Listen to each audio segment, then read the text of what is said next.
Hey everyone, good to see you today, and I hope you're doing all right. So let me just start with something that surprised a lot of people when I first mentioned it the other day. There's a new push from the administration to basically rebuild the entire SNAP system. And one of the biggest questions that's come out of that is something a lot of you have been asking me in the comments, which is this: do you actually have to reapply for SNAP right now? And here's the surprising part. Even though some officials have hinted that every single person might be asked to reapply, the official word from the USDA says something a little different, and honestly, it changes the way people should think about this.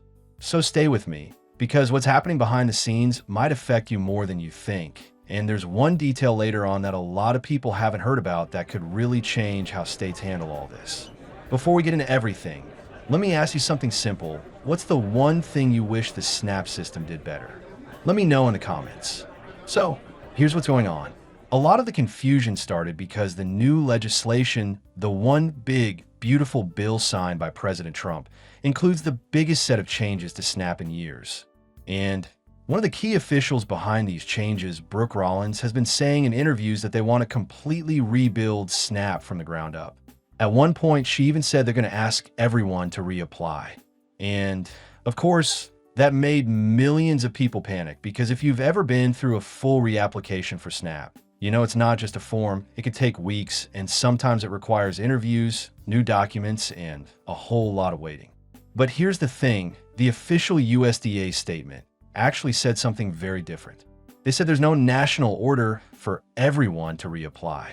Instead, they said that households should continue with the normal recertification process they already follow. And that difference matters. Recertification is what most people do every 6 months or every year.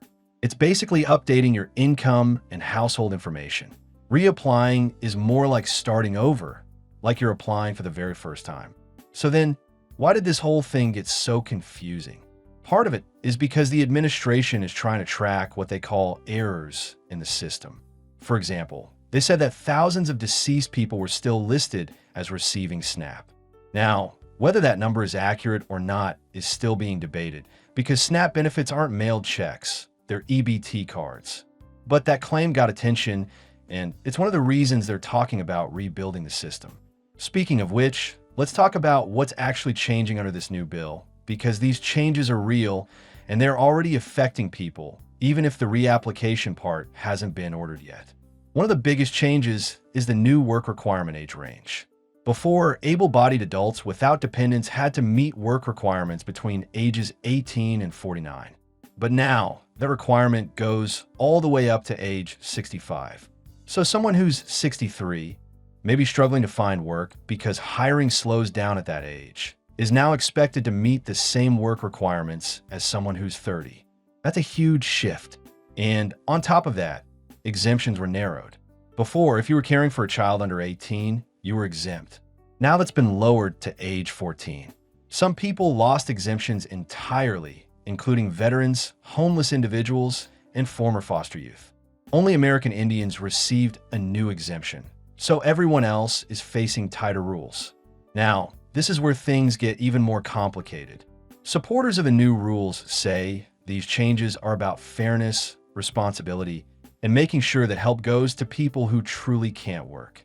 One of the loudest supporters, Speaker Mike Johnson, said something like, "If you're able to work and you refuse, you're cheating the system." Now, whether people agree with that or not, that's the philosophy behind the changes. But critics, including food pantry leaders, legal experts, and hunger advocates, say that these new rules don't match the reality of people's lives. They point out that many people who rely on SNAP are already working, but they're working low-wage jobs or inconsistent hours. The American Community Survey has shown again and again that most SNAP households include at least one working adult. So when people hear the message, "You just need to get a job," they feel like the system doesn't see the work they already do. Also, some advocates say the changes hit groups that are already facing huge obstacles. For example, homeless individuals who don't have stable addresses, or caregivers who are juggling elder care or disabled family members, or people living in rural towns where the nearest job might be 40 miles away. So when the rules get tighter, these people are the first to feel it, even though they're often trying their best. Another thing people are worried about is how many people might lose benefits. The Congressional Budget Office estimates around 4 million people could lose SNAP by 2034 because of these new rules. That's not just adults. That includes households where one adult loses benefits, and that loss affects the entire family's food budget.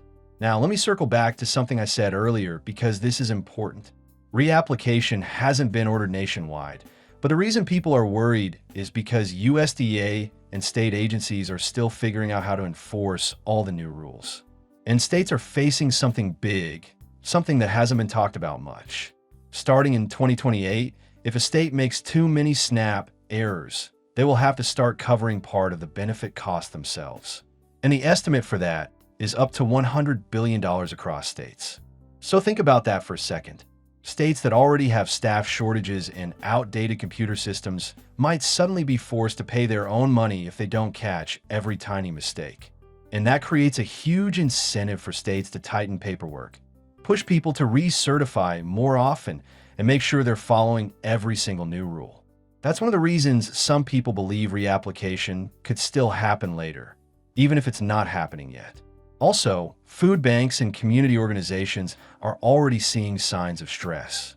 During the government shutdown back in November, demand for food assistance shot up in some places by more than 1,000%. That was because SNAP payments were temporarily paused, and families immediately felt the strain. And food banks say those numbers haven't fully gone back down because people are still living with uncertainty. When you're not sure if your benefits will stay the same, or when a next rule change might happen, it becomes harder to plan meals, to budget, and even to work because you're constantly reacting to changes. And next, let's talk about something that a lot of people misunderstand, and that is fraud. Fraud is one of the reasons the administration says they need tighter rules. But according to the Congressional Research Service, SNAP fraud is actually rare. Most mistakes happen because of paperwork errors, income changes, or state processing issues. When fraud does happen, it's usually retailers who do illegal transactions, not families buying groceries. So when people hear that thousands of deceased people are getting benefits, it creates fear and frustration. But the truth is often much more complicated. Another thing to consider is how these changes impact legally present immigrants, refugees, and trafficking survivors. Before, many of these groups were eligible for SNAP because they were in the country legally and allowed to work. Under the new rules, many of them are now excluded. And this has been called unspeakably harmful by advocacy groups, since refugees often arrive with nothing, and SNAP helps them get settled while they find work.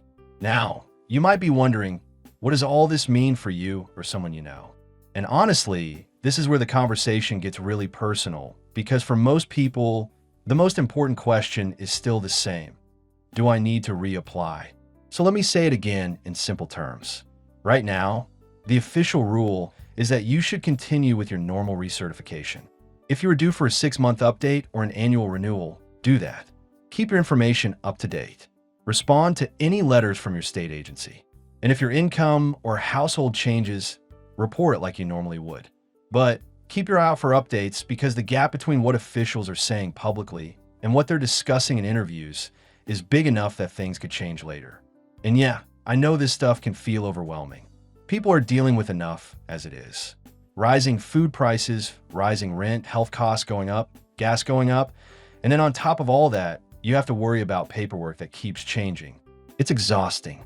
I get comments from folks that barely lasts 2 weeks anymore, or that they're scared of losing benefits because of one missed report. So if you're feeling stressed or frustrated, you're not alone. Now, let's look ahead a little bit. States are preparing for these rule changes. And one of the biggest things that might surprise people is that some states are considering new digital verification systems that could automatically check income, work hours, and other information. Some of those tools might make things easier, but some could also flag people incorrectly. And that's another reason people worry about reapplication, because anytime the system gets redesigned, there's a chance of mistakes. So what's the smart thing to do right now? Honestly, the most helpful thing you can do is stay informed. Make sure your recertification is done on time. Keep your EBT card active. Check your mail or online just pausing for a moment to share something important with you. We've partnered with Chapter, a service we feel confident recommending for clear, honest Medicare help. They'll connect you with a licensed advisor, compare every Medicare plan in your area, and help you save money. Most people save around $1,100 a year. It's free, and their care advocate team is there to support you even after you're signed up. Call 615-639-1937 or visit askchapter.org/money using the link in the comments below. Let's keep going. Portal. And if something looks off, call your local agency. And most importantly, don't wait.